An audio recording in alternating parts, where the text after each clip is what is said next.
So I want to talk with you about this idea of being pure in heart. But as I did that, and I went from the Beatitudes, I also fell on 1 Timothy 1 4 through 6. So I'm going to talk more about that. There's a fresh translation I've done of it. It says that, but not to hold forward to tales of things hidden from you in conspiracies and speculations and unpierced genealogies, which some are holding alongside searchings more than a law of parceling out for dwelling from God in persuasion. But the end of the message alongside is love, from out of a purged, clean heart, and a good co-perception of conscience, and persuasion without hypocrisy. From these which some miss the mark without aim, being detoured into chewing to manipulate a conversation into folly. Sounds familiar, doesn't it? If you watch some of these conversations I've had with these pre-trib rapture guys or the once saved always guys, any of these cultists who refuse to accept and acknowledge and accept the testimony that God himself gave, it leads to these things. So I try to stop it short of that. But you also see that with these false prophets who also buy into the pre-trib rapture heresies, that they're all about conspiracies and speculations. All about. So it says, but not to hold forward to tales of things hidden from you in conspiracies and speculations. So it's tales, which means that there's doubt in the truth of it, and it's about things that are hidden from you. So, and conspiracies and speculations fit right in there with it. There are types. Those are two types of it. And unpierced genealogies that you can't really connect because they're broken. You can't make the connection between things. So, again, something hidden from you that you can't uncover, which some are holding alongside searchings more than a law of parceling out for dwelling from God in persuasion.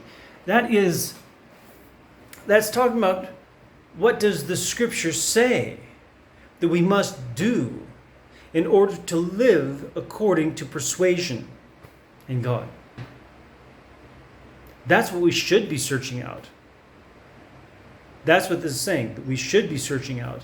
But instead, these people are holding these tales of hidden things, of conspiracies and speculations and unconnected genealogies, more than the searching out of what you must do to be dwelling in God in a parceling out, like a day-by-day basis.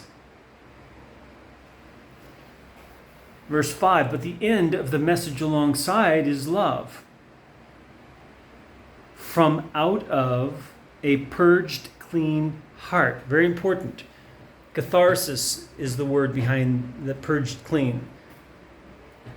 A heart that's gone through catharsis. Now that doesn't mean it's a psychological thing. It means that it is a spiritual thing. You've been cleansed of the wickedness, the twisting, the dirt, the darkness. Your intentions are now set right. Your thoughts are now set right. Your ways are set straight. And a good co-perception of conscience. Conscience means co-perception. And the concept is a perceiving together with God. A bad co-perception of conscience means that you're seeing it one way, God's seeing it another way. So a good co-perception of conscience means that you have aligned your perception with God. And persuasion without hypocrisy. Persuasion without hypocrisy, which points to actions, meaning that it's a persuasion that is synchronized with actions that are righteous and not sinful.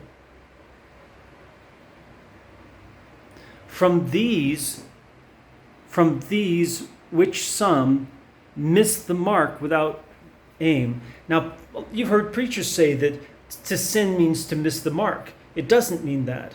It doesn't mean that at all. It's not connected at all in Greek to the word that means to miss the mark, which is this word. This word here means to miss the mark. It means literally without aim. And the implication is that you missed the mark because you didn't aim. You just wildly shot. You wildly shot, which means you're going to miss the mark. There's no way you're going to hit the mark if you just wildly shoot without even looking. You don't even look at where your target is. And you just shoot. And that's what they're saying here. It says, from these which some miss the mark without aim. They shoot without aim, missing the mark. Being detoured into chewing to manipulate a conversation into folly. That they're sitting there just chewing. That's what the word comes from, chewing, like an animal chews grass, right, or hay. Chewing to manipulate a conversation into folly. Just working it until they get that conversation over into folly. That's what they're doing. They're detoured into that. So that's what we're talking about. If we have a purged, clean heart, if we have a good co-perception of conscience with God, and if we have persuasion without hypocrisy, we don't give way of our time into tales of things hidden in conspiracies and speculations and unpierced genealogies, unconnected genealogies. We spend our time searching out in God's testimony, what must I do today and tomorrow and the next day to have a life that's connected, that makes sense of dwelling with God?